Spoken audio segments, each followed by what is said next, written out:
Bueno, buenas tardes a todos. Muchas gracias por venir a este webinar. Tenemos con nosotros a Paco Alférez, a Francisco Alférez, que es el presidente de ISA. No sé si, Paco, tú quieres decir alguna palabra de bienvenida a la gente, aprovechando que estás Bueno, aquí. bueno, sobre todo agradeceros que estéis aquí para ver, pues vamos, una de las actividades más relevantes que hacemos dentro de la asociación, que es el Máster de Instrumentación y Control, que bueno, que como sabéis, pues la próxima será la edición número 18 y esperamos veros allí. Entonces, bienvenidos a todos y espero que sea de vuestro agrado. Muy bien, pues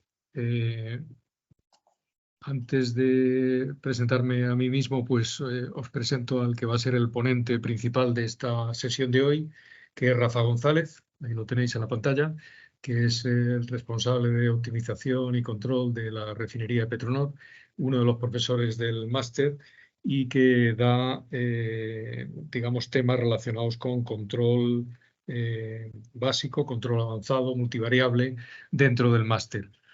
Y bueno, pues en mi caso, pues soy Paco Díaz Andreu, soy el responsable, el director del máster, y lo que voy a haceros una presentación breve sobre lo que es el máster antes de dar paso a la ponencia que entiendo que os interesa fundamentalmente, que es sobre control de hornos, tanto en instrumentación como en control, que nos va a dar Rafa.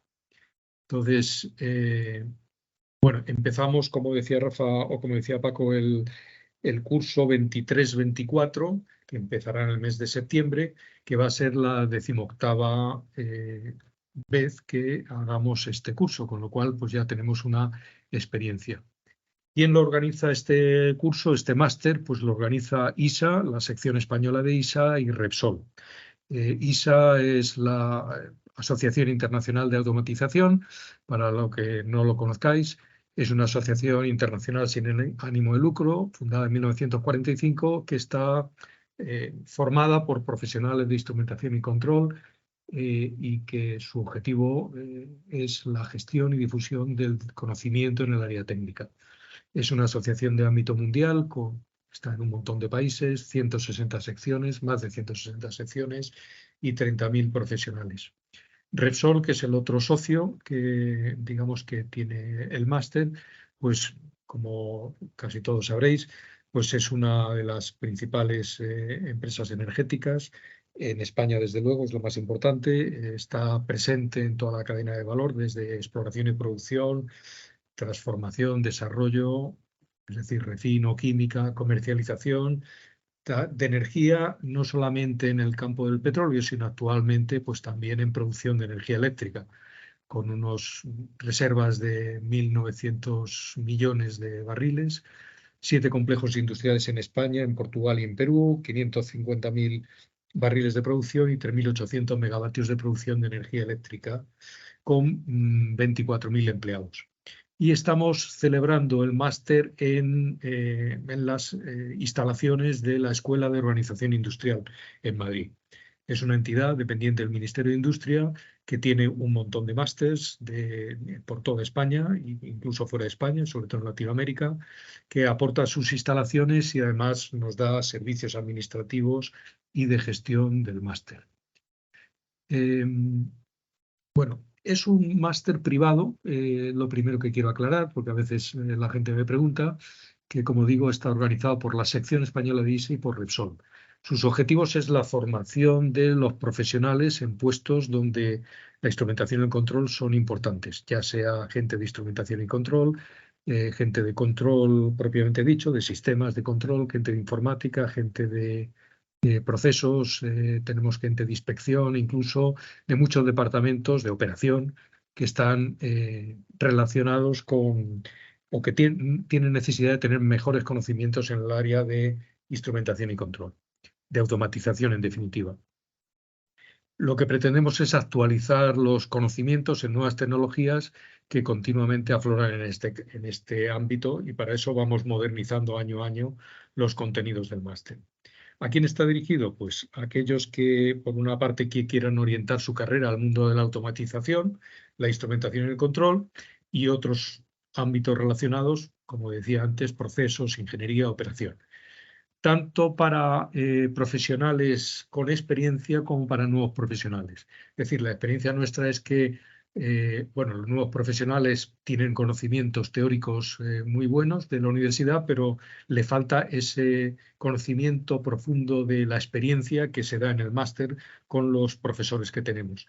Y por otra parte, los profesionales con experiencia, yo me he encontrado con profesionales con muchos años de experiencia que, digamos, valoran mucho en el máster que se le explique cosas que creían sabidas y que realmente no lo conocían.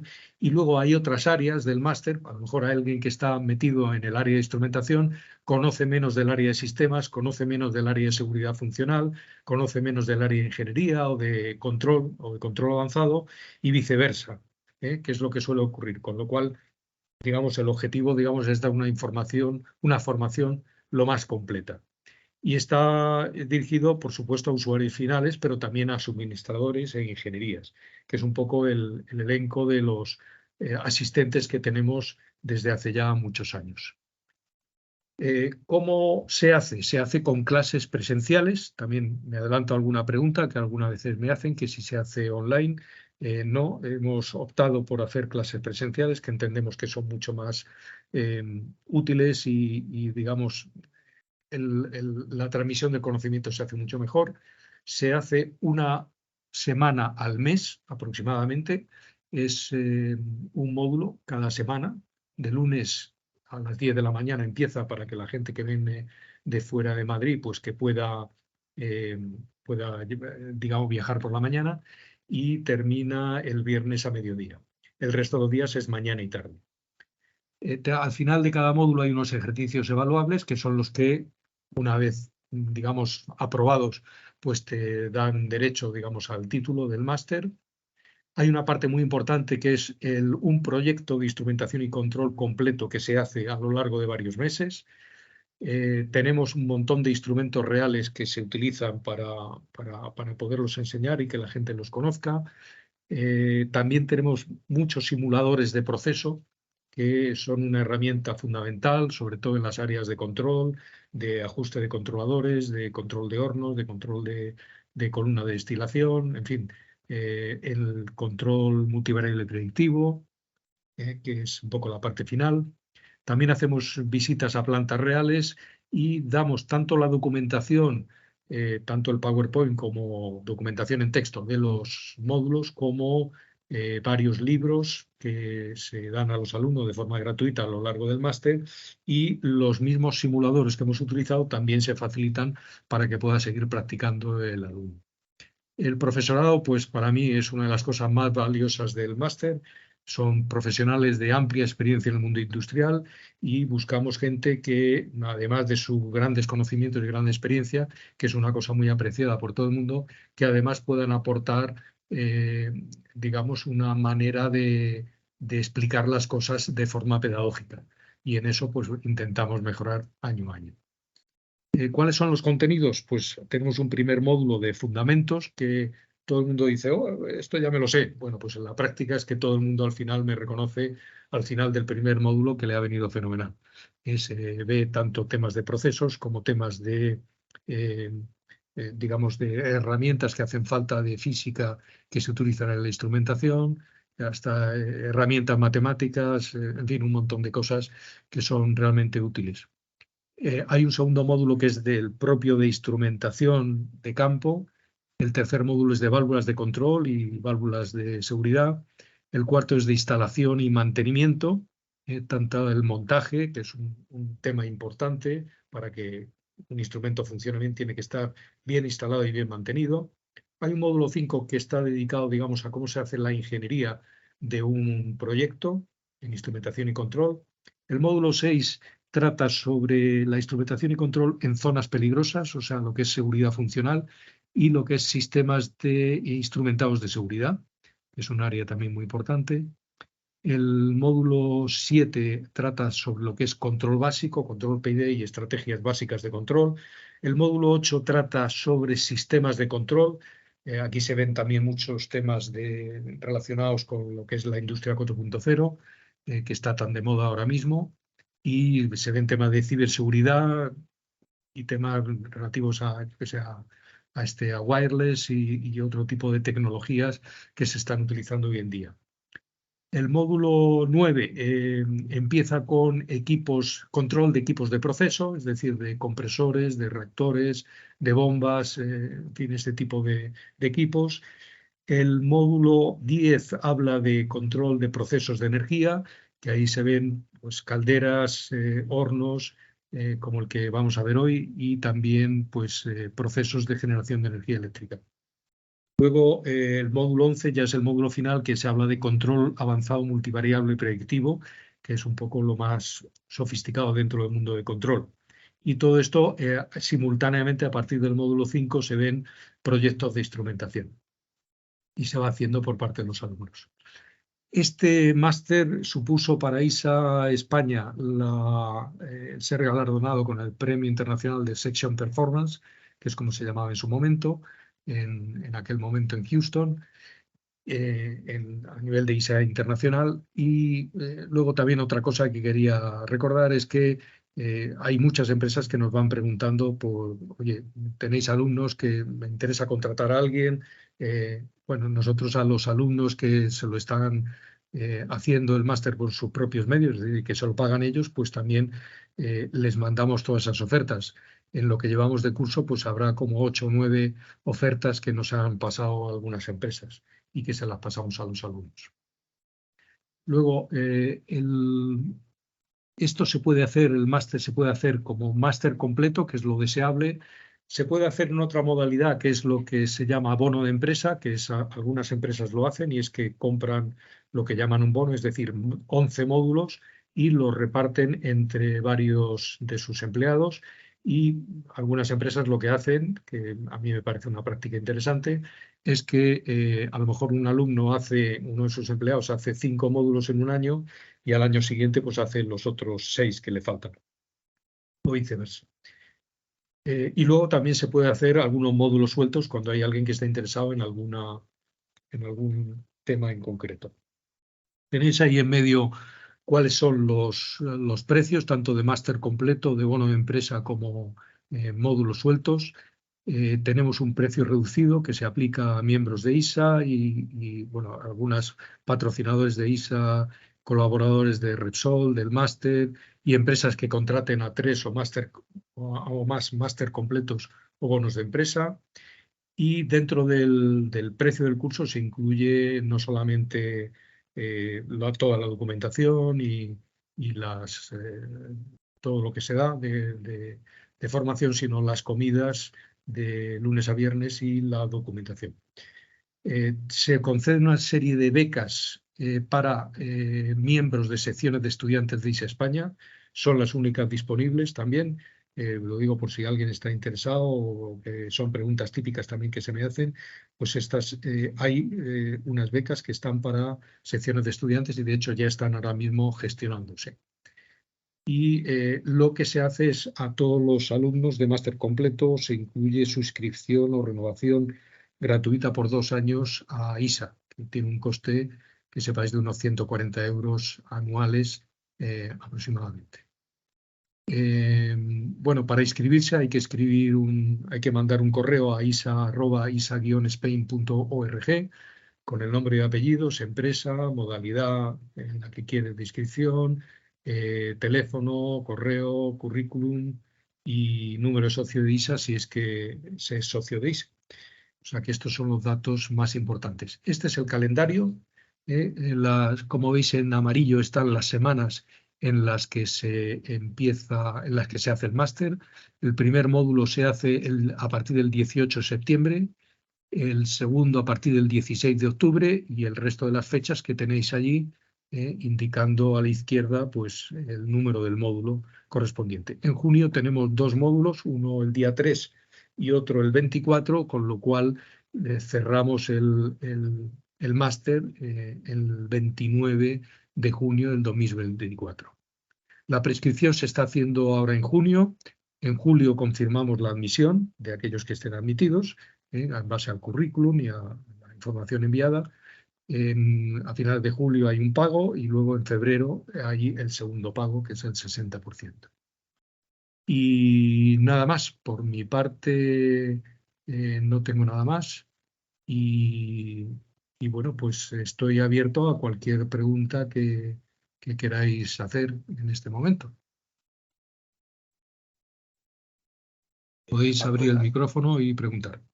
Paco, hay una cuestión de logística que no hemos comentado Sí, y que yo creo que es conveniente. La primera, que ha empezado la grabación. Estamos grabando esta sesión, por lo tanto, si hay alguien sí, que no está conforme, debiera de abandonar la misma. sí. Vamos, que hable ahora o calle para siempre, básicamente. La segunda es que la información que vamos a dar aquí se la haremos llegar posteriormente al interesado, ¿no? Paco, eso creo que no hay ningún Sí, problema, ¿no? Tanto correcto, la sí. presentación que acabas de dar tú ahora como la que voy a hacer yo posteriormente. Sí, perdona. Para eso, digamos, como esto se ha hecho a través del procedimiento de inscripciones de ISA, pues recibiréis una encuesta con posterioridad a este webinar en la cual tenéis que indicar, bueno, aparte de vuestra opinión sobre el webinar, si queréis recibir la presentación. Y en ese caso, digamos, dar vuestro correo para que se pueda enviar la presentación. O sea que, bien, pues eso es. Vale. Y que ahora cuando empiece yo estaré aproximadamente unos 50-55 minutos, con lo cual estamos reservando para el final de mi presentación pues el orden de 20 minutos para preguntas o para que todo lo que surja. O sea que si no se os surge ahora mismo nada, pues tampoco pasa nada porque vais a tener la oportunidad de poder hacerlo un poco más tarde, igual con un poco más de información. Muy bien. Pues cuando quieras, Roberto.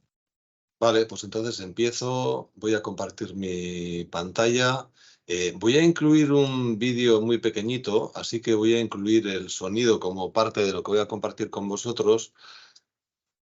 Y si tenéis, no, obviamente tenéis el altavoz encendido, pues lo iréis un poco más adelante. Así que supuestamente ahora ya me debéis de estar viendo la presentación que pone ahí algo así como control de un horno de la universidad a la empresa pasando por el MIC. ¿Me confirmas, Paco, por favor, que Sí. se está viendo? Sí, se está viendo. Sí, Vale, perfecto. pues venga, pues entonces tiro para adelante. Yo soy Rafael González Martín, actualmente ocupo el puesto de jefe del Departamento de Optimización y Control en la refinería de petróleos de Petronor en Musquiz, en Vizcaya. Somos parte del grupo Repsol. Y bueno, en ISA he tenido varios cargos y bueno, sigo participando en la comisión ejecutiva y bueno, pues siempre voy a estar más o menos vinculado con ISA. Creo firmemente en el asociacionismo y esta es la que nos toca, de la instrumentación, el control y la automatización. Así que bueno, os voy a contar un poco eso, cómo se puede pasar de la universidad a la empresa pasando por este máster. Y he puesto el control de un horno casi como excusa, como nexo común para que veáis cómo alrededor de un proceso tan común como un horno, pues van surgiendo toda una serie de temáticas importantes, necesarias, que hay que dominar y que forman parte del currículum del máster. Entonces, bueno, pues básicamente la charla que vamos a tener ahora es una charla motivacional para futuros alumnos del máster. Describe un viaje personal, porque esta es un poco la forma en la que a mí me ha parecido que era más interesante y menos aburrida de estar aquí, pues eso, prácticamente 50 minutos contándoos todo esto. Y veréis que forma parte de mi recorrido profesional, que en los últimos 30 años, ya alguno más, ya casi pues ligados a la automatización, pues he tenido ocasión de ir haciendo cosas bien, de ir haciendo cosas mal, de ir aprendiendo e ir desaprendiendo incluso.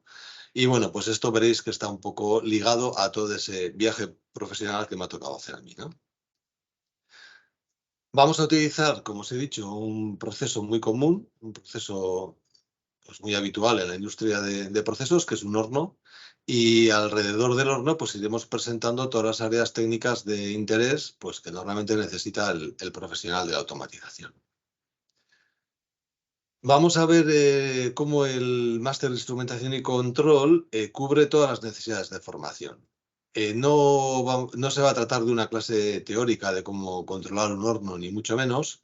La teoría la dejamos para después, pero lo que sí vamos a ver es eso, que esto nos sirva de ejemplo para saber toda la teoría como mínimo que uno debiera saber para enfrentarse con este trabajo, ¿no? El de controlar un horno de proceso. Y aquí he querido poner esta frasecita que dice que la experiencia no se transfiere, el conocimiento sí, porque veréis que en muchos sitios, incluido en este máster, decimos que los profesores son profesionales con experiencia, ¿no? Y la experiencia está claro que es un valor muy apreciable, muy necesario, pero en sí mismo no es que sea del todo necesario para transferir conocimiento. Y de lo que se trata en el máster es de transferir conocimiento. Lo que pasa es que lo que sí creemos firmemente es que en la medida que las personas que están transfiriendo ese conocimiento tienen más experiencia, pues lo van a hacer mejor, ¿no? Y asumiendo que la experiencia no la vamos a transferir, lo que sí os garantizamos es que conocimiento se va a transferir y mucho. Entonces, bueno, el sumario de la presentación pasa por todos estos puntos. El primer punto que quiero que veamos es pues, la oferta formativa universitaria actual relacionada con estos temas de automatización, ¿no? Y en ese sentido he cogido, directamente lo he sacado de internet, he empezado a buscar por ahí grados relacionados con la automática de distintas universidades. No he puesto la universidad pues para no apuntar con el dedo a nadie, pero simplemente pues en esta de aquí, fijaos, este es un grado en el que el nombre de la asignatura, ahí tenéis unas cuantas claramente orientadas al ámbito de la automatización, ¿no? Por ejemplo, pues programación de sistemas, modelado, identificación, control avanzado, sistemas electrónicos de medida, la gestión de los proyectos, por supuesto, automatización industrial, diseño de sistemas de control. Son todo, digamos, asignaturas clásicas vinculadas al área de la automatización dentro del mundo académico. Este es otro grado o máster, ahora no recuerdo muy bien, pero fijaos, habla de sistemas inteligentes, procesado de señales, robótica, modelado de sistemas dinámicos, control multivariable, control inteligente. Bueno, ya de saque os aviso que el refranero español, que tiene tantos refranes interesantes, hay uno que dice que dime de qué presumes y te diré de qué careces. Así que todo lo que se autodenomine inteligente, ojo, ojo. No sé. Bueno, control multivariable, control inteligente, todo esto son, como os digo, áreas típicas del área de la automatización. Esta es de otra universidad en la que habla de asignaturas obligatorias como el control automático, modelado y simulación, el control digital, robótica, control de procesos industriales. De las optativas, pues vuelve a aparecer el control inteligente, también el predictivo, el robusto, en fin. Como veis, hay muchísimos temas, algunos muy generales, otros mucho más concretos, otros más transversales. Mira, esta era una más vinculada, en este caso, a los procesos químicos. Esto seguramente es de alguna ingeniería química, en el que se ve un poco esos temas generales, pero con una asociación mayor a la parte química. Y de todo esto, lo que concluyo es que la oferta académica universitaria es amplia y muy variada, sin ninguna duda. O sea, de eso no nos podemos quejar. O sea, en la universidad, con mayor o menor dificultad por todos los cambios que ha habido en los últimos años, que estamos cambiando de modelo académico cada 2 por 3, pero a pesar de todos los cambios, la oferta académica sigue siendo muy válida y muy amplia. Normalmente es de tipo general, excepto en los casos que haya una motivación industrial cercana y concreta, porque en esos casos normalmente la formación suele ir dirigida al entorno industrial que lo motiva. Por ejemplo, en mi caso, que yo vengo de la Universidad de Mondragón, en su tiempo la Universidad de Mondragón pues daba, digamos que formaba a futuros profesionales de lo que necesitaba el sector cooperativo, que básicamente eran muchas cosas vinculadas al sector del electrodoméstico, de la máquina herramienta y demás. Entonces muchas áreas iban dedicadas a eso y no tanto, por ejemplo, a la industria de proceso. Pero bueno, como os digo, en otros sitios en los que la motivación industrial es otra, pues la especialización es otra diferente. Lo que está claro es que la mayoría de las incorporaciones en el área de automatización en las empresas que tienen que ver con la industria de procesos, pues normalmente los jóvenes titulados tienen algún tipo de grado universitario en alguna de estas especialidades, ¿no? En automática, electrónica industrial, ingeniería química, ingeniería industrial, tecnologías de la información. Esto suele ser lo más habitual. Y esto, que bueno, igual alguien hasta podía entenderlo como ganas de querer polemizar, pero yo francamente creo que es así, ningún grado por sí solo cubre todas las necesidades generales que necesita la industria. O sea, no hay ni una sola de esas carreras que he puesto ahí que te den un profesional que le dé todo el bagaje que necesita para luego enfrentarse a los problemas que surgen en la realidad industrial, ¿no? Normalmente trabajamos en equipo, esto es así. Normalmente hay gente que va a saber más de unas cosas, va a haber gente que sabe más de otras, y normalmente se combina muy bien ingenieros de automática con los químicos y con alguno que haya hecho tecnologías de la información, pero cualquier otra de las combinaciones que hay es igualmente válida. O sea, el concepto es que por sí solo realmente ningún grado es suficiente, ¿no? Sino que lo que hay que buscar es un equipo a poder ser transversal en esas especialidades.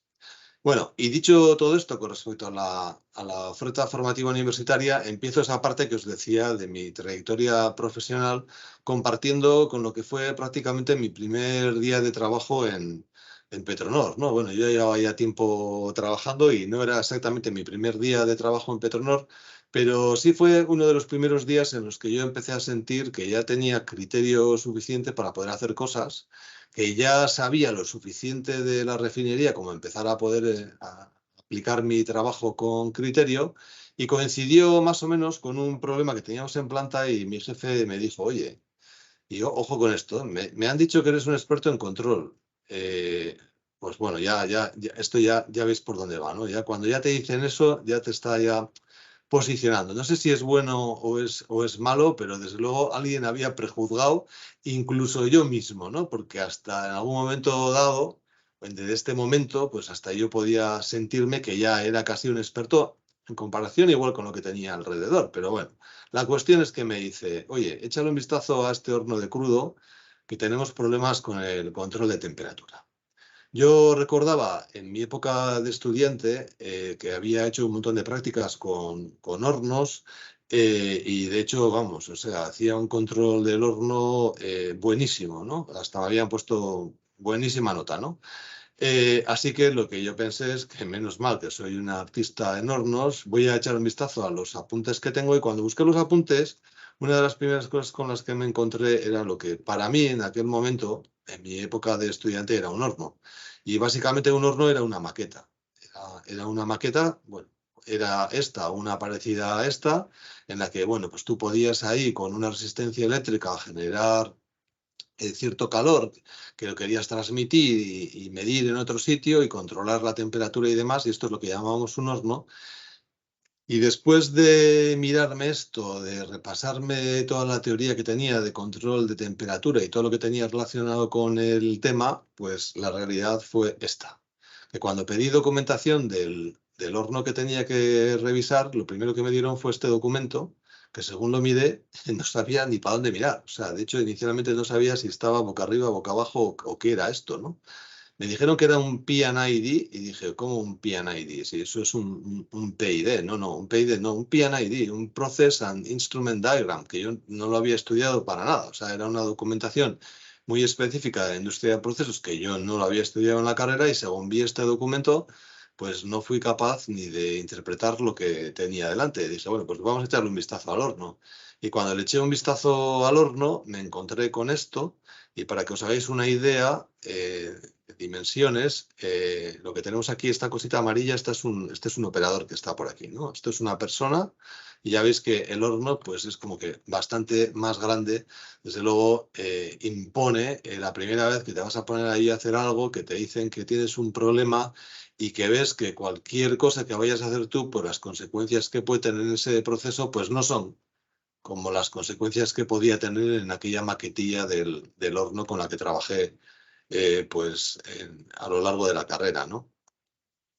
Bueno, esa fue un poco mi sensación, la congoja, el miedo y el sentirte solo, porque yo me sentía solo. Encima, y como ya me habían avisado de que era un experto, pues fíjate, cualquiera dice, oye, que yo no tengo ni puta idea, ¿no? Perdona por la expresión, pero se entiende bien, ¿no? Y básicamente eso es lo que había. De tal forma que el segundo día provoqué un disparo del horno por ajustar mal el PID. puse a trabajar con el PID, enseguida se me ocurrieron hacer unos ajustes, que desde luego había muchas más cosas que desconocía que conocía. Lo hice mal y lo que provoqué pues, fue un disparo por alta presión ahora mismo del hogar, bueno, un disparo del horno, que se paró el horno, que todo el mundo se quedó mirándome a mí, apuntándome con el dedo y diciendo, pues si este era el experto, estamos apañados, ¿no? Y esta es una de las cosas importantes, descubrí la humildad como el principio básico necesario para ejercer muchas profesiones, pero esta también, o sea, ya os lo aseguro. O sea, lo del el ir con la etiqueta de experto a veces puede ser una ventaja, pero muchas veces es un inconveniente. Desde luego, si en vuestra época inicial de vuestra vida profesional os ponen esa etiqueta, ya os digo yo que no es nada conveniente, pues bueno, pues porque pasan las cosas que pasan. No es la primera vez, pues esta no fue, bueno, fue la primera vez, pero no fue la última vez que he provocado algún disparo de planta, pero muchas veces la realidad es así, ¿no? Pues se aprende casi más de las cosas que te salen mal que de las cosas que te salen bien, ¿no? Bueno, ¿qué conclusiones saqué de todo esto? Ya os he dicho, la primera, la humildad. Vamos a ver cómo podemos resolver esto, ¿no? Entonces, lo primero es que normalmente es algo que se ha ido desarrollando a lo largo de los años en las empresas, ha aparecido lo que llamamos el modelo de competencias técnicas, ¿no? Que el modelo de competencias técnicas básicamente lo que pretende es acortar lo que llamo yo aquí el periodo de incompetencia funcional de los recién incorporados, ¿no? De gente que viene que en teoría sabe mucho, pero en la práctica no sabe tanto, y está claro que hay muchas materias, muchas áreas en las que tiene que reforzar su conocimiento, si no, como pasa muchas veces, aprender estrictamente desde cero, ¿no? Entonces, ¿qué hacen las empresas? Suelen establecer un listado de áreas, materias, en la que es necesario ese nivel competencial, tener un nivel de conocimiento. En mi empresa, el puesto de ingeniero de automatización, el listado competencial de esas áreas es básicamente este, ¿no? Uno tiene que saber del esquema productivo del negocio, de procesos de refino y química, instrumentación, control de procesos, analítica de datos, simulación, control multivariable, optimización. Y fijaros que no son los módulos del máster que había enseñado Paco en la presentación anterior, porque bueno, ayer eran 11, aquí son 8 cosas, pero es que se parece muchísimo, ¿no? Son áreas que casi se parecen muy mucho a esos módulos que nos había comentado Paco, ¿no? Bueno, y de cada uno de estos temas se establecen distintos niveles competenciales, ¿no? Pues uno es nuevo, conoce, aprende, o ya es capaz de aplicar, o incluso puede ser que transfiera, ¿no? Y hay una serie de evaluaciones que nos sirven pues para ubicarnos a cada uno en ese nivel competencial con respecto a cada una de las materias. ¿Para qué sirve todo esto? Pues para sacar una foto de lo que sabemos, de lo que no sabemos y comparar eso con lo que tenemos que saber, para que una vez hecha esa comparación podamos establecer un itinerario formativo. Esto que llamamos un puente hacia la realidad. ¿Qué necesito saber que ahora no sé para poder ejercer bien mi trabajo? El desarrollar un buen modelo de competencias, desde luego, creo que es algo muy necesario. No lo hace todo el mundo, ni está establecido para todos los puestos, pero yo creo que es altamente recomendable. Muy bien, dicho esto, vamos a empezar con el horno, a ver dentro de ese modelo de competencias técnicas cuáles son las cosas que hubiera estado bien que yo hubiera sabido antes de disparar el horno, y cuando intenté controlarlo prácticamente con un conocimiento pues nulo del mismo, ¿no? Entonces, ¿por dónde tenía que haber empezado con el horno? Pues yo creo que siempre que queramos controlar, optimizar un proceso, lo primero y lo más importante es conocer bien el proceso. Antes de intentar controlarlo y, por supuesto, antes de intentar optimizar nada, es fundamental conocer bien los intríngulis del proceso. ¿Hasta qué nivel de detalle? Bueno, pues esta es la pregunta del millón, ¿no? Pero lo que sí hay que conocer, sin ninguna duda, son todos los aspectos básicos. Entonces, lo primero hubiera sido ubicar este horno dentro del conjunto, ¿no? Estamos hablando de un horno de crudo, está aquí, el horno de crudo, que forma parte de una unidad, que es una unidad de destilación atmosférica, en la que hay aquí una torre muy importante que empieza a separar el producto, que parte de este producto seguramente se va a ir a otro horno, que luego se va a ir a otra torre. En fin, el ubicar el proceso que quería controlar dentro del conjunto era absolutamente necesario. Saber la importancia de lo que estaba haciendo y con qué estaba tratando, con qué parte del proceso estaba tratando, ¿no? Pero hay que entrar en más detalle, hay que saber más. Entonces, el siguiente nivel de detalle, el Process Flow Diagram, que todavía no es el P&ID, pero ya me da mucho más detalle de cómo es el diagrama de flujo del proceso, pues aquí veo que tengo la torre de destilación de crudo. Aquí está el horno en cuestión, pero veis que hay bombas por aquí, recipientes, otras torres, algún compresor, hay mucha línea, hay mucha interacción. Es decir, hay muchos equipos relacionados con este equipo que tengo aquí y hay muchas cosas que me pueden afectar al horno y que tengo que ser consciente de las mismas. O sea, no puedo ponerme aquí a hacer modificaciones en este proceso sin saber cuáles son las consecuencias que puede tener en los equipos que tiene alrededor. Esas interacciones entre los procesos son fundamentales y hay otra cuestión, otro sinfín de cuestiones de índole práctico que pongo aquí importantes, como por ejemplo el soplado de un horno, bueno, pues que hoy en día ya no se hace tanto, pero cuando entré yo aquí y utilizamos el fuel oil como combustible principal casi, un combustible que ensuciaba mucho, que generaba mucho hollín y que había que limpiar periódicamente, pues esto implicaba que una vez cada 8 horas, una vez al turno, hubiera que hacer una cosa que se llamaba soplar el horno. Que soplar el horno básicamente consistía en insuflar un montón de aire frío en el horno para sacar todo el hollín que se iba depositando en los tubos. Entonces esto tenía un impacto importantísimo en el horno durante un periodo de tiempo y tienes que ser consciente de las implicaciones que tiene todo eso. O sea, a lo que voy es que hay que saber muchos detalles. O sea, no basta solamente con un conocimiento muy general del proceso que quiero controlar, sino que también hay que saber detalles, ¿no? Entonces, imperativo, conocer el proceso. No queda más remedio. Este mismo proceso, este horno, si cojo y hago aquí una sección y me empiezo a fijar dónde estoy quemando el combustible, cómo son los mecheros, si son verticales, si son horizontales, cómo está diseñado este horno, si la sección de radiación, las llamas tienen que llegar hasta aquí o tienen que llegar hasta aquí. ¿Cómo es el damper? ¿Cómo se controla o qué previsiones tienes para controlar el exceso de oxígeno, las pérdidas de calor que puedas tener? En fin, hay toda una serie de física y de química asociada detrás de todo esto que es necesario controlar, es necesario entender por lo menos a un nivel básico. Si vamos a utilizar un combustible, en este caso, que es un hidrocarburo como fuente de calor y lo vamos a quemar con un comburente, en este caso, bueno, pues será el oxígeno que nos venga del aire, pues aquí seguramente habrá una relación estequiométrica que tendremos que salvaguardar y que tendremos que intentar controlar para que la combustión sea óptima desde un punto de vista económico y además desde un punto de vista medioambiental, pues no esté ensuciando más de la cuenta. Si tenemos un cambio de fase, aquí hay termodinámica asociada que también tenemos que controlar. Y no me lío más, Pero lo que sí quiero que quede muy claro es que no hace falta ser un gran científico, pero sí hay que conocer lo básico. Todos los fundamentos básicos asociados al proceso que vayamos a controlar, esto es algo obligatorio. No nos queda más remedio, lo tenemos que conocer y no podemos mirar para otro lado. Puede que tenga un compañero que sepa mucho más de eso que yo.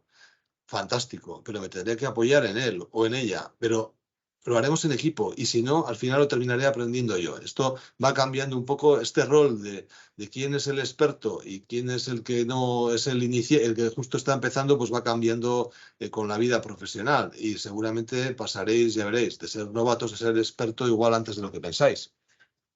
Pero es fundamental conocer lo básico y tener todos los principios básicos bien interiorizados.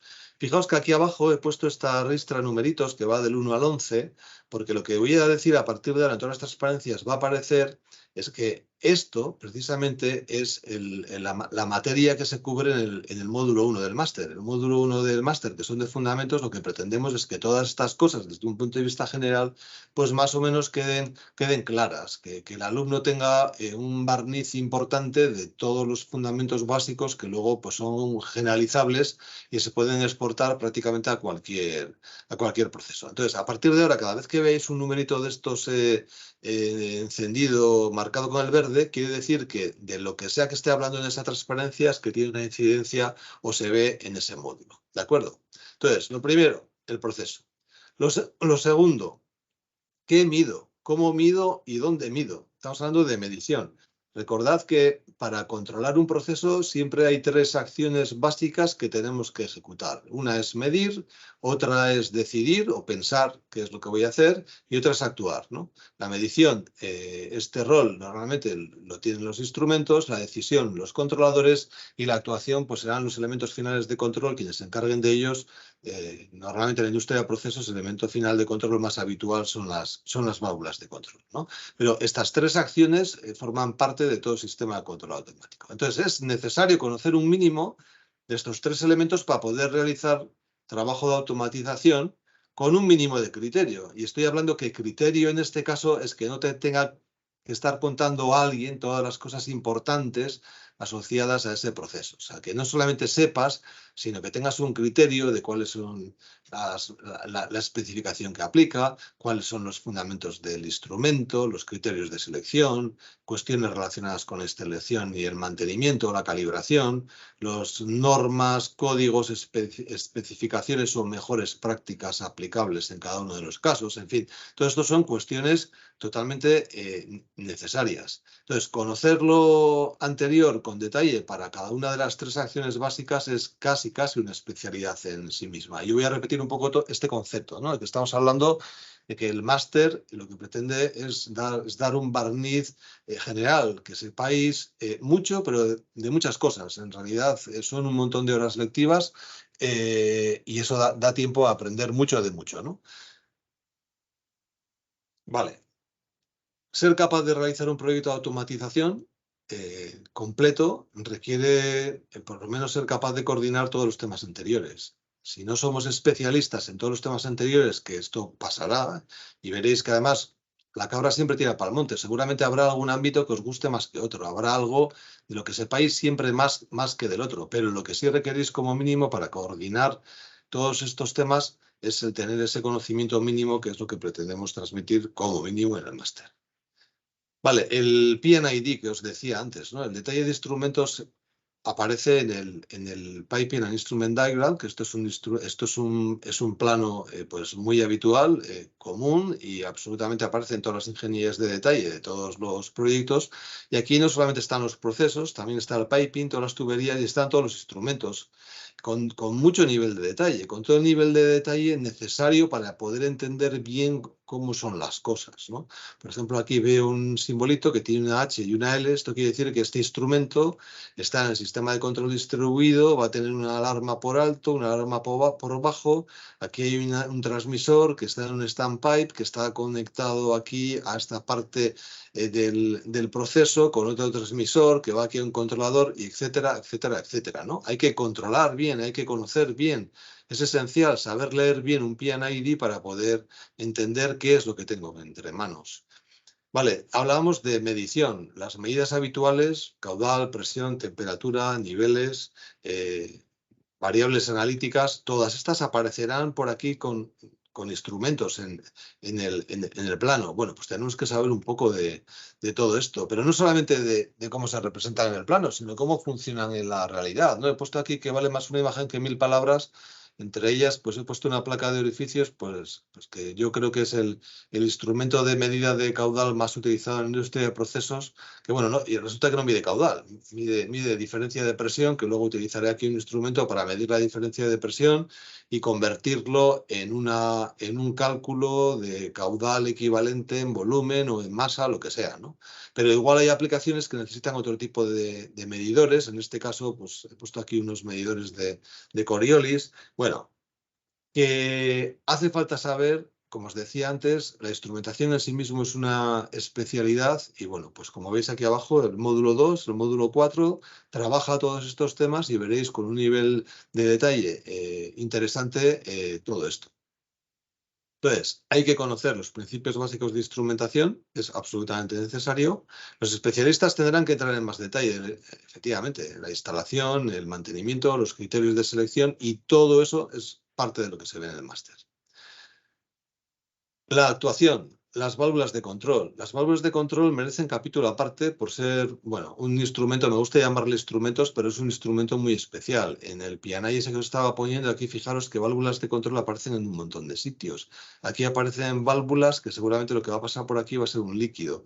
Aquí aparecen válvulas en otra parte del proceso que lo que va a pasar por aquí va a ser un gas. Unas con un objetivo, otras con otro. En fin, saber de todo esto es absolutamente esencial. El módulo 3 prácticamente no, se dedica en su totalidad a válvulas de control y el desempeño de un sistema de control depende mucho del buen funcionamiento del elemento final de control. Es impensable el pretender tener un sistema de control que funcione bien si los actuadores no funcionan bien. Por muy bien que mida, si luego no soy capaz de actuar en el proceso adecuadamente, seguro que no voy a ser capaz de controlarlo. Y bueno, esto podría decir lo mismo tanto de la medición como del control. Pero muchas veces las válvulas se nos pasan un poco por alto pensando que eso es un cacharro que se pone en planta, que funciona y que ya está, ¿no? Y que hace su trabajo del 0 al 100 y no hace falta saber más, pero la realidad es que la mayoría de los problemas serios que tenemos en los lazos de control que no funcionan bien es porque tienen algún problema en la válvula de control. Entonces, una válvula de control tiene que estar bien elegida, bien dimensionada, bien instalada y tiene que estar, por supuesto, funcionando correctamente. Entonces, merece la pena muy mucho dedicar tiempo y recursos para conocer estos instrumentos que sí, son delicados, pero que si lo hacemos bien, pues lo que nos dan a cambio es mucho, ¿no? Cosas como conocer cuál es la característica inherente de una válvula, si en un servicio hay que poner una válvula que sea isoporcentual o lineal o de una apertura rápida, en fin, todo esto es fundamental. Yo suelo decir, una de las comprobaciones que suelo hacer con mis técnicos para saber si saben lo suficiente de válvulas o no es darle la hoja de instrumentos, ¿no? Hasta que no entiendes la hoja de instrumentos, todos los datos que aparecen aquí en la hoja de instrumentos, hasta que no sabes lo que es eso, esto de CV requerida, CV mínima requerida, la pérdida de carga, todos los parámetros que aparecen aquí, hasta que no sabes de qué va todo esto, pues yo creo que no sabes lo que es una válvula de control y el técnico el ingeniero de automatización, el profesional de la automatización tiene que conocer, tiene que saber como mínimo leer una hoja de datos de este y de otros instrumentos, pero de las válvulas en particular sin ninguna duda. Vale, y una vez que he medido que estoy actuando, ¿ahora qué controlo? ¿Cómo lo controlo? ¿Y dónde lo controlo? ¿No? Puedo medir, puedo actuar, pero ¿ahora qué hago con ello? ¿No? Tendré que... Todo esto lo he hecho con un fin, que es controlar. Entonces aquí habrá una serie de controladores. Fijaos, aquí aparecen unos FICs por aquí aparece un PIC que pretende controlar la presión en este punto de esta tubería. No sé exactamente muy bien con qué. En este caso lo que sí sé es que esto parece que lo quiere hacer con esta válvula que está aquí, en la succión de esta soplante. Aquí tengo otra válvula en la impulsión que está controlada por algo. Bueno, pues estos son todos los controladores que estarán puestos ahí en el proceso, que estarán para algo, seguramente para hacer que todas esas variables importantes de ese proceso estén dentro de unos valores razonables, de unos valores que son los que me van a marcar la operación y la seguridad de la planta. Entonces, bueno, ¿cómo se controla? A través de controladores. La primera vez que entré en una sala de control fue en Petronor, hace ya muchos años, era la sala de control 2 y estaba así. Esta era una foto de lo que había en su momento. Todo esto tan brillante que veis aquí abajo es el suelo. El operador estaba por aquí de pies, andando para adelante y para atrás, y todos estos instrumentos, todas estas cosas que estaban puestas en la pared eran controladores y registradores y indicadores, básicamente, ¿no?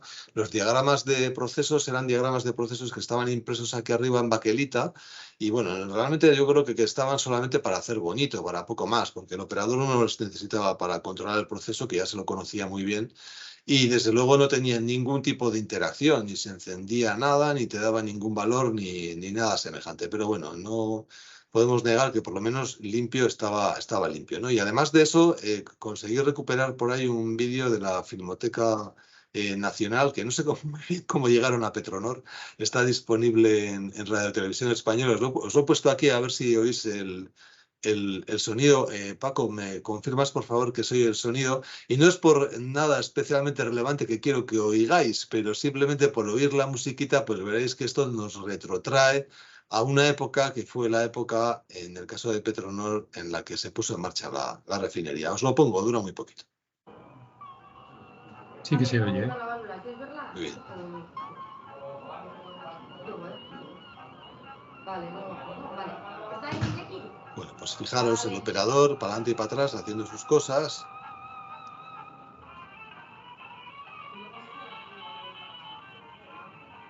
Esos eran registradores de plumillas, nada que ver con los sofisticados escalas que tenemos hoy en día, ¿no?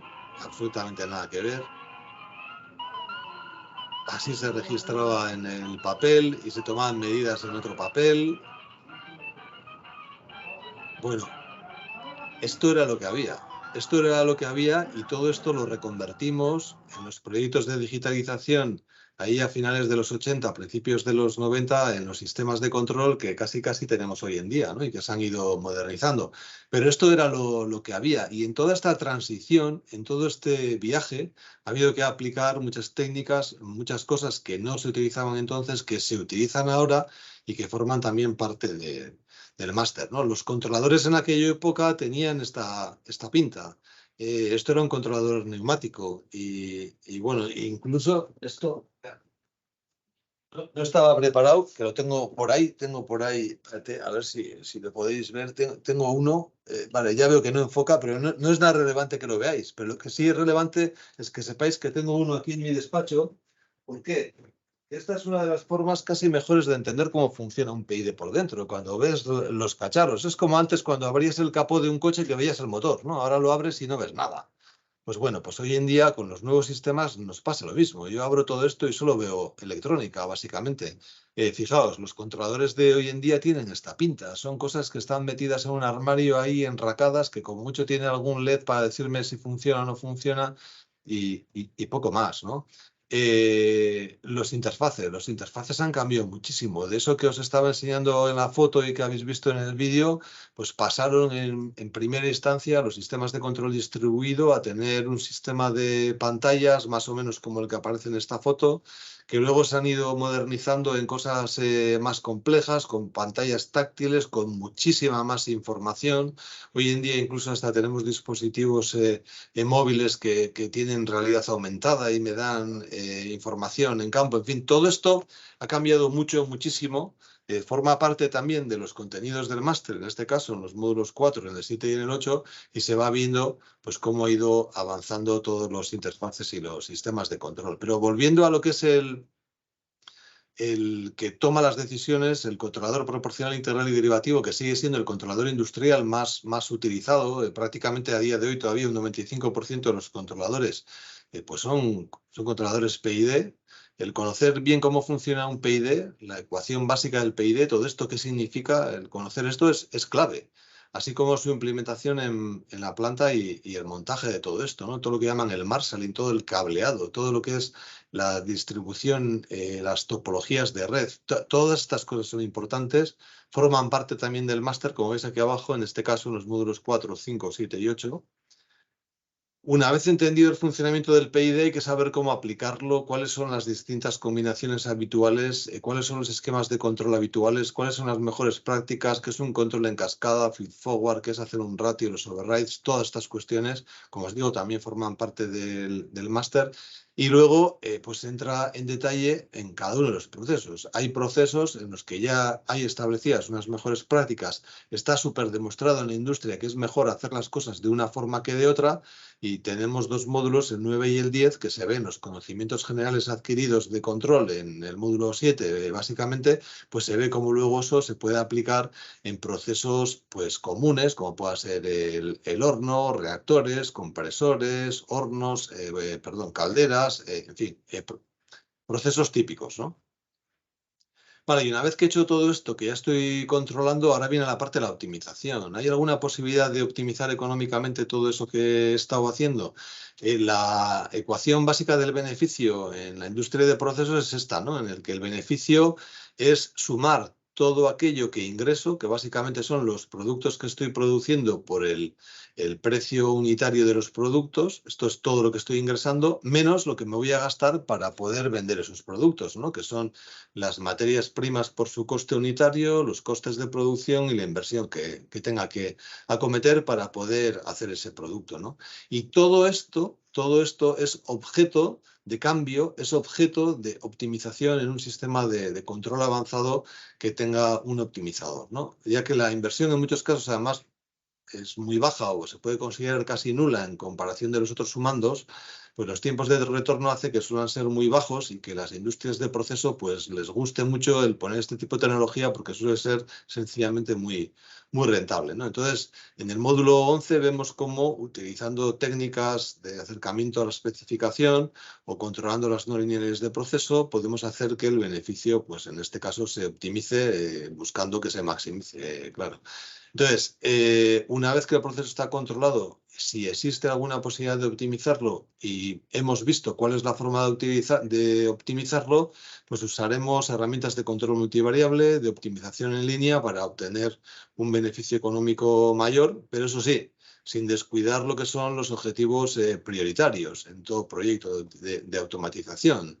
Es que la seguridad del proceso tiene que estar garantizada, que el cumplimiento de las especificaciones de los productos tiene que estar garantizado, que intentaremos mejorar la eficiencia de los operadores, intentaremos que su trabajo sea más fácil y no más difícil, intentaremos rechazar mejor las perturbaciones, aumentar la estabilidad del proceso y siempre estará detrás ese objetivo de maximizar la productividad del proceso, que en muchísimos casos justifica el que haya departamentos como el que yo en este caso dirijo en Petronor.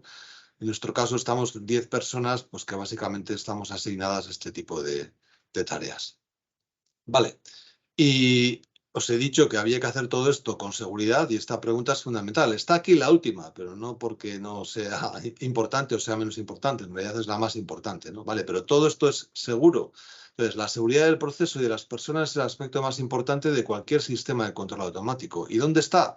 Pues si nos fijamos en ese PNID que os he hablado antes, aquí cada vez que aparece una I, este simbolito por aquí, por algún sitio, quiere decir que estamos hablando de un interlock, de un sistema de enclavamiento, de un sistema de seguridades del proceso que va a evitar el que tengamos aquí un incidente o un accidente industrial. O sea, es parte de un sistema de seguridad. Todo proceso que esté ubicado en un área clasificada está sujeto a una normativa que hay que conocer, que hay que respetar y que se imparte en el máster en el módulo 6, ¿no? Para establecer las medidas paliativas que garanticen la seguridad del proceso, pues habrá que estudiar algunas técnicas que, repito, se dan en el módulo 6. Para análisis del riesgo se estudian los HAZOPs, lo que es un SIL, lo que es un SIS, en fin, para que luego podamos definir, interpretar cuáles son todas las seguridades que hace falta para poder controlar y optimizar el proceso con seguridad, ¿no? Entonces, el MIC, ¿qué es? El puente. Nosotros lo entendemos así entre la universidad y la empresa. Aquí he puesto un poco el resumen de los contenidos de todos los módulos, de los 11 módulos. Esto es básicamente lo mismo que había puesto Paco en su presentación anterior. Y como veis, el módulo 1 habla de fundamentos generales, conceptos básicos del proceso y de instrumentación. No voy a entrar en detalle, pero simplemente para que veáis que todo esto que os he estado contando está relacionado con el control y la optimización de ese horno. El módulo 2 es de medidas de variables de proceso, el 3 de elementos finales de control, todo lo que tiene que ver con las válvulas de control, el 4 de instalación, pruebas, puesta en marcha, mantenimiento, ajuste y calibración, el 5 ingeniería de instrumentación, el 6 tiene que ver con toda esa parte de seguridad, instalación en atmósferas explosivas y sistemas instrumentados de seguridad. El 7 habla de los fundamentos básicos del control básico, presenta el controlador PID y los lazos típicos de control, además de la sintonía de los PIDs. El módulo 8 habla de sistemas de control. El 9 y el 10 se dedican a control de equipos de procesos en particular. El primero, bueno, el módulo 10 de procesos energéticos, concretamente hornos, calderas, toda la parte de generación térmica y generación eléctrica, y el módulo 9, pues como veis, cambiadores, torres de destilación, bombas, reactores, compresores, y luego el módulo 11, el último, que estamos a punto, bueno, lo vamos a dar a finales de junio, este año estamos ya a punto de terminar, pues que es de control avanzado multivariable, en el que se ve toda esa parte de la optimización que os he contado antes, cómo se puede implementar. Y como nexo de unión a prácticamente todos estos módulos está un proyecto de ingeniería de instrumentación que el alumno tiene que desarrollar para ir consolidando todos esos conocimientos y para ir viendo cuáles son los nexos que existen entre todas esas áreas distintas, ¿no? Entonces, bueno, conclusiones que estas son mis conclusiones, pero que las quiero compartir con vosotros, pero que sí. estoy firmemente convencido que el máster de instrumentación y control es un excelente puente entre los dos mundos, entre todo ese escenario académico que os planteaba al principio de la oferta académica que hay mucha y buena, como os decía antes, mucha y buena. Pero que hace falta buscar ese puente entre los dos mundos. Para el profesional que ya está trabajando, yo creo que es una oportunidad fantástica para acelerar su aprendizaje, y para el recién graduado, pues yo creo que le facilita enormemente su inversión en el mundo industrial. Todos los módulos son impartidos por reconocidos profesionales, por gente que lleva mucho tiempo dedicada a esos ámbitos. Hay varias empresas importantes del sector en el que se ha convertido en parte esencial de ese itinerario formativo, el que os había definido, os había enseñado antes en ese modelo de competencias técnicas, y la verdad es que a día de hoy hay muchas empresas que confían en el máster de ISA Repsol para formar a sus profesionales y buscar talento de cara a contratar a nuevos profesionales.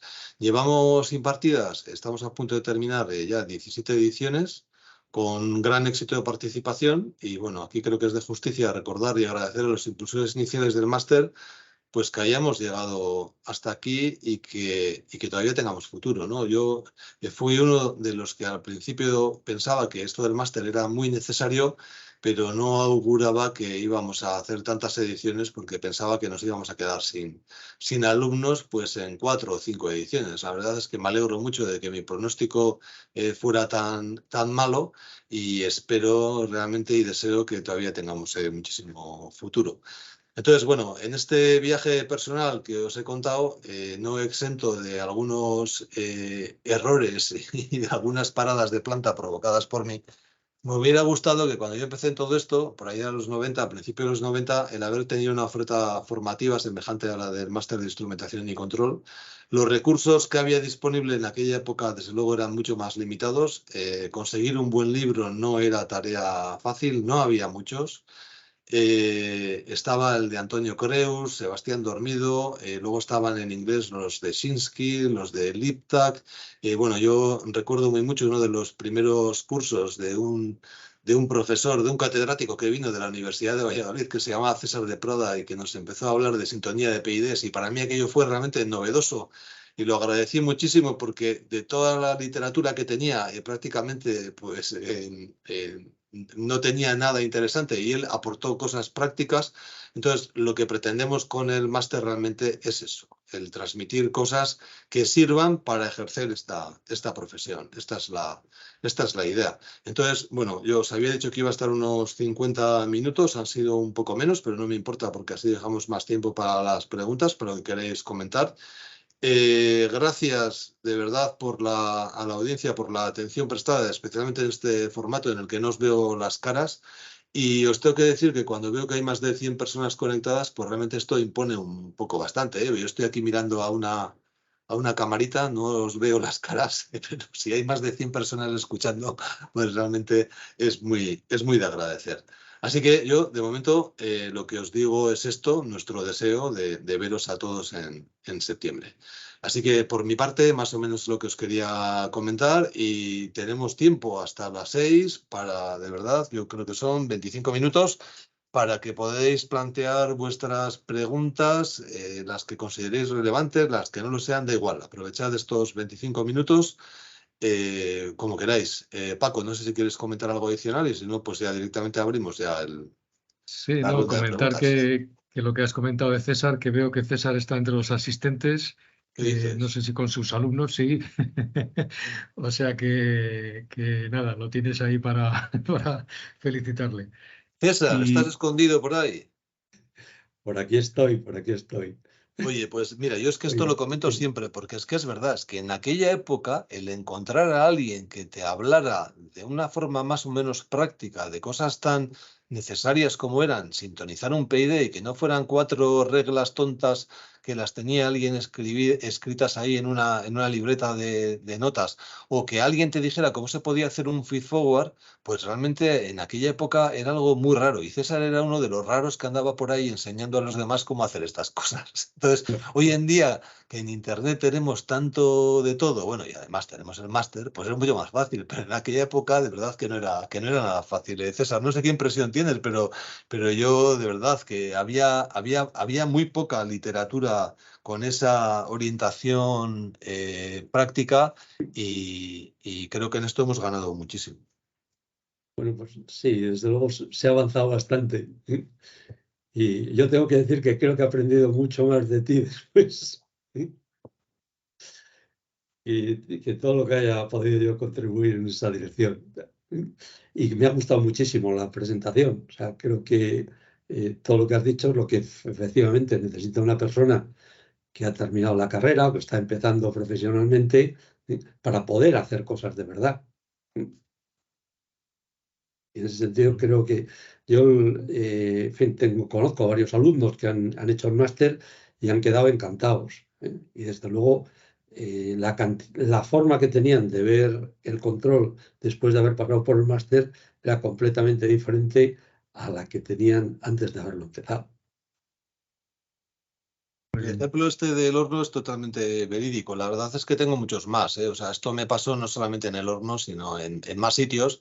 Y es como siempre, pues la primera vez que te enfrentas a las cosas, ¿no? La primera vez que tienes que controlar un horno de estos, en el que todo mi objetivo era controlar la temperatura perfectamente, sin darme cuenta que probablemente la variabilidad no desaparece, la cambias de sitio, y transformé una variabilidad de temperatura en la variable de temperatura en una variable de presión, de cambio de presión en los mecheros. Entonces las llamas del horno iban para adelante, para atrás, la presión subía, bajaba. De hecho, me contaron que el ruido que hacía el horno asustaba, y realmente era así, porque luego tuve ocasión de comprobarlo. Y al final el horno se cayó porque saltó un disparo de alta presión, porque había alguna de las llamas que estaban lamiendo los tubos, y eso es muy peligroso, ¿no? Entonces, eso es, que así se aprende con la práctica, sin ninguna duda.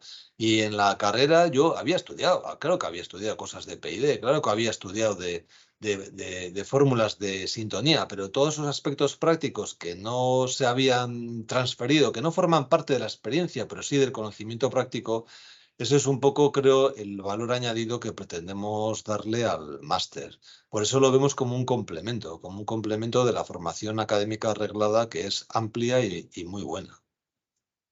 Bueno, aprovecho para comentar que César de Prada, que además es catedrático en la Universidad de Valladolid, fue merecedor el año pasado de un premio internacional de ISA al mejor mentor de estudiantes a nivel internacional. Y o sea que, bueno, pues César es una persona muy querida y muy conocida por todos nosotros, y que creo que justo merecedor del premio. Si os parece, bueno, abrimos un poco las preguntas que pueda haber para Rafa en la parte del máster y la parte del control del horno, o para mí, en fin, cualquier cosa que tengáis, pues oye, ahora mismo es el momento de aprovechar, y cualquier duda que os haya quedado. Yo, Francisco, si me permites una intervención. Sí, ¿quién eres? Perdona. Sí, soy Víctor, Víctor Hola, Franco, Víctor. de la presente edición del Hola, máster. Víctor, ¿qué tal? Hola, ¿qué Víctor? Bueno, yo quiero dar mi opinión y mi experiencia, ¿no?, para los futuros alumnos. Yo, la verdad es que también procedo del mundo del refino, llevo unos años como operador de planta, y la verdad es que he quedado muy satisfecho en el sentido de que me ha permitido este máster descubrir las entrañas de aquello que hasta ahora estaba operando y conocía superficialmente, y que ahora realmente entiendo desde el punto de vista del diseño, el control, la configuración, y que sin duda alguna a mí me va a ayudar personalmente a ser bastante más competente como operador, o quién sabe más adelante si como técnico de control. Así que animaros, porque realmente los docentes son una pasada. Hay docentes de un montón de tipos de empresas, y una cosa que a mí también me ha gustado mucho es también el feedback que recibes de los compañeros. ¿Vale? Todos aquellos compañeros que tienes son profesionales que están en activo en empresas como Técnicas Reunidas, como Repsol, como Cepsa, y es una pasada lo que aprendes tanto de los docentes como de los compañeros. Y nada, Muchas gracias, solo quería doctor. hacer esa intervención. Pues Muy no bien, se pues ve por venga. la cámara, pero nos vas a terminar sacando los colores, Víctor. Muchas gracias. No es mi más sincera opinión, la verdad. Yo si no hubiera quedado satisfecho no emitiría esa opinión. Muy bien, pues venga, más preguntas, más comentarios. Tenemos, me parece, alguien que ha levantado la mano. ¿Puedes abrir el micrófono, Juan? Pérez, Juan Pérez. Hola, hola. Yo Hola. realmente estoy, no sé si se escucha. Sí, sí. Sí, yo estoy muy satisfecho con el máster porque tiene exactamente lo que estaba buscando. La mayoría de formaciones profesionales después de la ingeniería o del técnico van enfocadas a la parte de robótica y automatización, pero a nivel digital. Y es muy difícil encontrar un máster que esté enfocado a la parte análoga, a la parte de procesos. Yo creería que este es el único que yo encontré. O sea, no encontré nada parecido y estoy bastante satisfecho porque realmente está cumpliendo todas mis expectativas. Mira. Sí. Oye, bueno, creo que con esto he dicho lo suficiente. Y sí, a los que están pensando y están en estas áreas de la automatización, digamos, continua, la de procesos, que está muy relacionada con la parte de generación eléctrica, refinería, parte química, etcétera. Este es el máster, este es el más adecuado. Así que un saludo y ojalá se anime mucha gente. Muchas gracias, Juan. Pues esto no está preparado, ¿eh? No, lo cierto es que no. Bueno, venga, más opiniones, preguntas, alguna duda que haya quedado con respecto a lo que se da en el máster o cómo se da. Hay una pregunta que dice que si se enviará la presentación por email, y aquí, bueno, repetir simplemente lo que ha dicho Paco, que luego se os va, a los que hayáis hecho el registro, se os va a mandar una encuesta y ahí es donde, o a través de esa encuesta, cuando la entreguéis, entonces es cuando recibís las dos presentaciones, ¿no? Tanto la tuya como la mía, ¿no, Paco? Es así, ¿no? Correcto.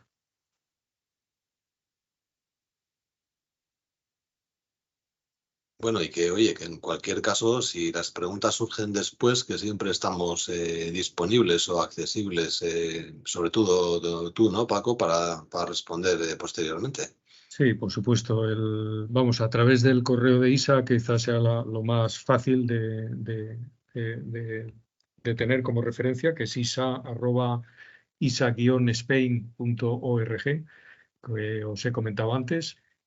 Cualquier duda, pues si la puede resolver María Brugarolas, que es la persona que está en ISA llevando este tema, pues la resuelve ella, y si no, pues me la pasa a mí y la resuelvo yo o busco quien la resuelva, claro.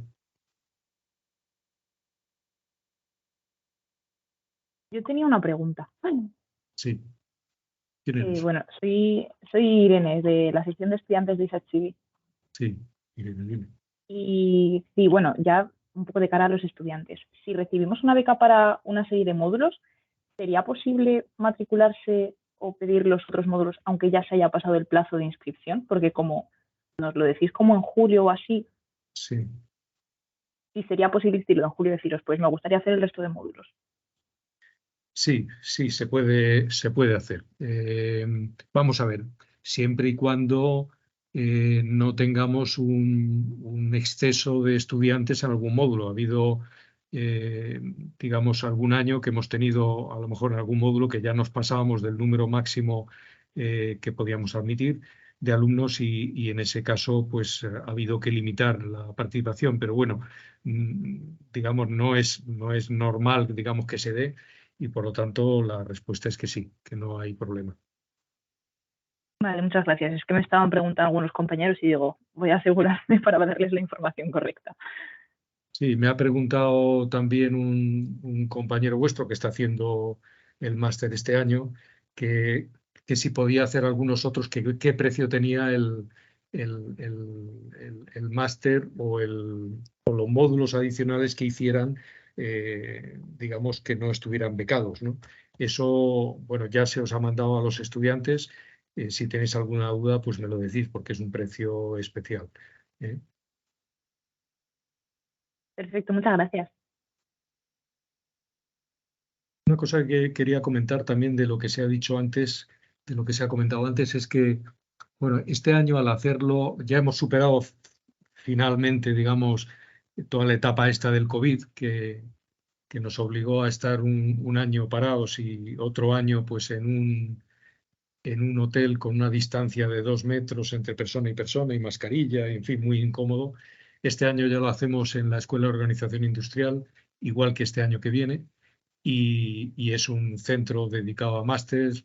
El ambiente, digamos, es distinto, ¿no? O sea, eso facilita, como ha dicho los dos compañeros que antes han hablado, pues facilita también que haya un mayor intercambio entre los propios alumnos, que también es muy enriquecedor. O sea, yo recuerdo siempre que a mí profesionalmente me ayudó mucho el tener la posibilidad de conocer gente de otras empresas, de ingenierías, de otros, tanto proveedores como de otros usuarios. Yo también trabajaba en Repsol, pues que en un momento determinado pudieras tener la posibilidad de llamarle por teléfono, porque cuando conoces a alguien personalmente tienes más facilidad como para llamarle a esa persona y decir, oye, ¿cómo habéis resuelto vosotros este tema? Y ese tipo de relaciones personales pues también son muy útiles desde el punto de vista profesional.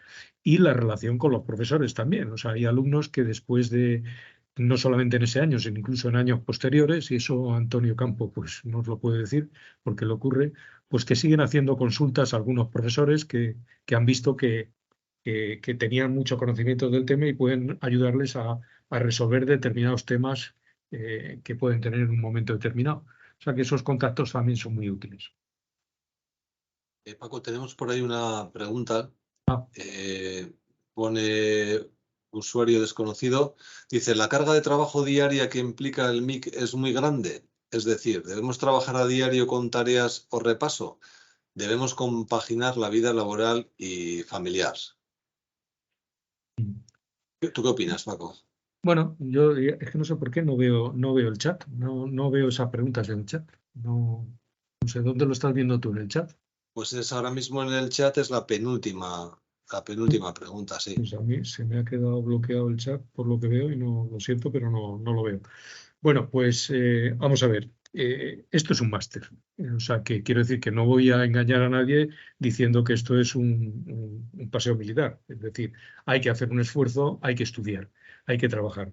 Los alumnos actuales del máster os lo podrán decir que hay que hacer un esfuerzo, especialmente en la época en que estás haciendo los 3, 4 meses que estás haciendo el proyecto, pues se suma al estudio que tienes que hacer y a la dedicación al máster, se suma al proyecto, con lo cual, digamos, estás un poquito agobiado. Yo personalmente he hecho un máster también de tema de gestión hace unos cuantos años y recuerdo que, lógicamente, digamos, te suponía un esfuerzo personal importante. O sea, ahí no hay que engañarse.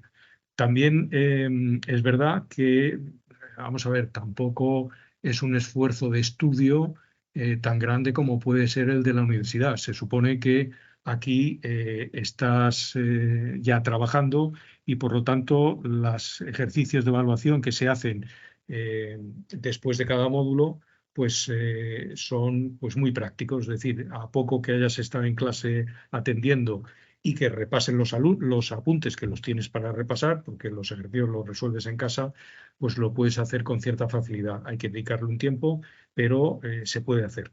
Los ejercicios de evaluación tienen el objetivo no tanto, no solo, mejor dicho, verificar que se ha comprendido bien todo lo que se ha explicado, sino para nosotros es una herramienta pedagógica. es una manera en que consolides, digamos, todos los conocimientos que has ido recibiendo en clase. Porque cuando a ti te preguntan sobre algo que te han explicado antes, tienes que hacer el esfuerzo de memorizar y tienes que hacer el esfuerzo de volver a los apuntes y decir, esto era por esto que me están preguntando hay que desarrollarlo de esta manera.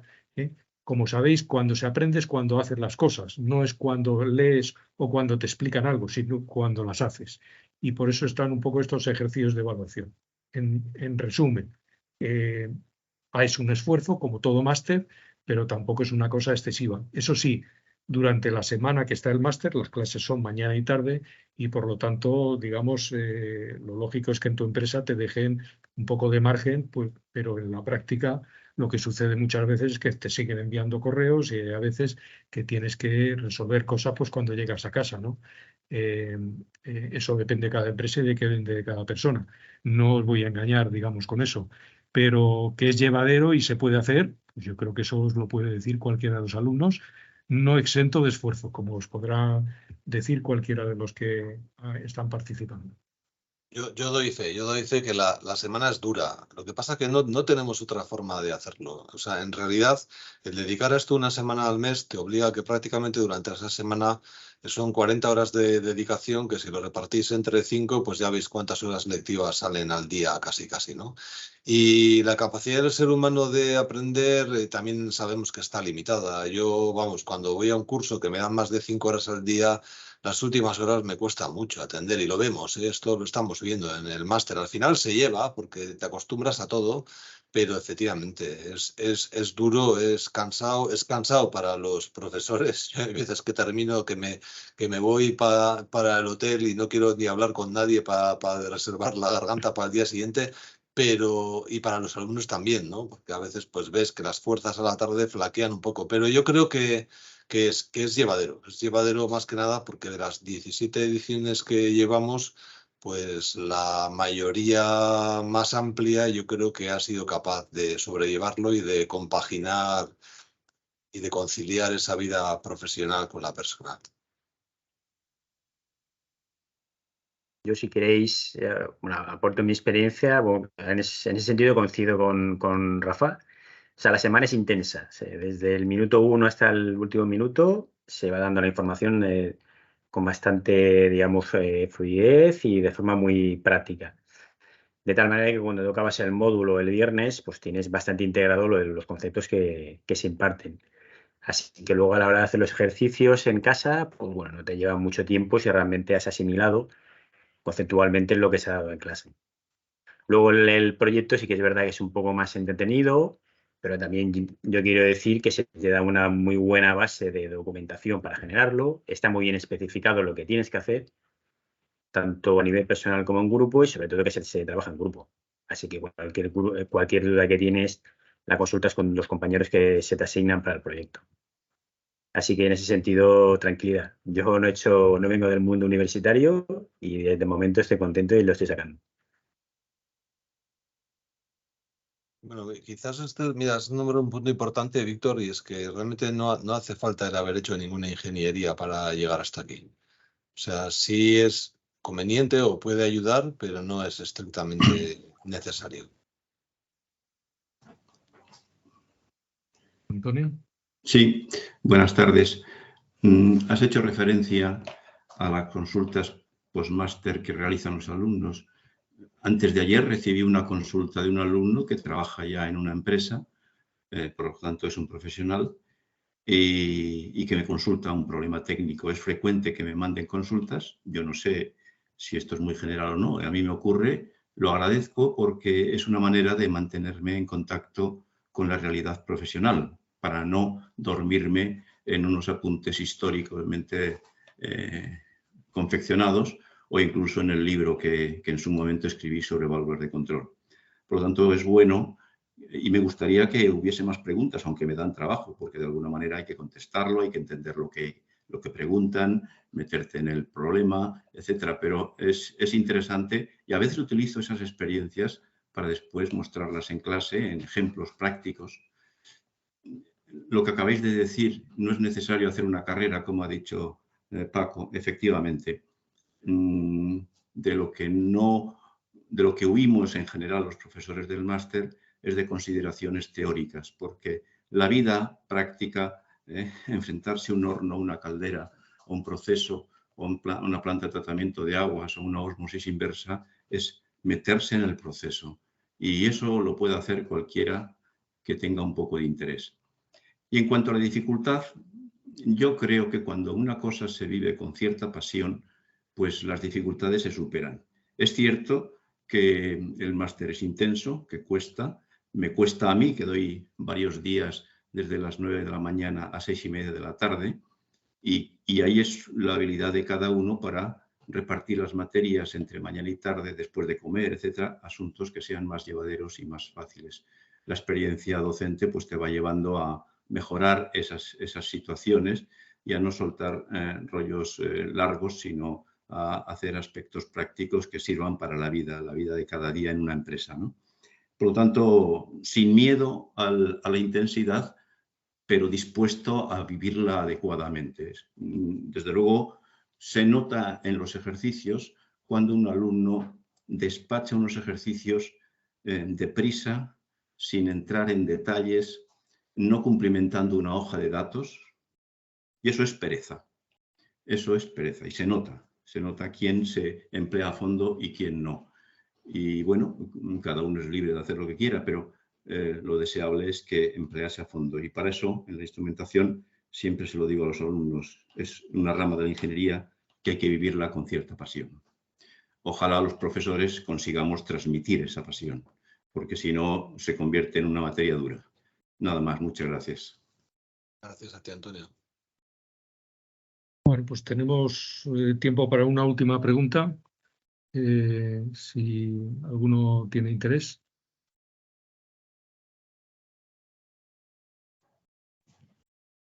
Bueno, pues si no la hay, ya sabéis que podéis enviar cualquier duda que tengáis al correo de ISA y en cualquier caso darle las gracias a Rafa por la excelente presentación, como siempre. Ya espero que le conozcáis como profesor porque merece la pena. Y nada, muchas gracias a todos por asistir y espero veros en el máster del curso que viene. Bueno, oye, yo encantado. A mí lo que me encanta es contar las batallitas y bueno, pues da tiempo a lo que da y había que ser un poco más formal, pero bueno, ya habrá ocasión de hacerlo en un contexto más informal en algún otro momento, porque yo suelo decir que este mundillo somos 4 gatos y enseguida te conoces, ¿eh? O sea que si no es antes será después, pero nos cruzaremos en algún camino. Muy bien, muchas gracias, ¿eh? Y buenas tardes. Muchas gracias. Vale. Gracias a todos. Gracias, Rafa. Gracias, Paco. Venga, hasta luego. Hasta luego, Paco.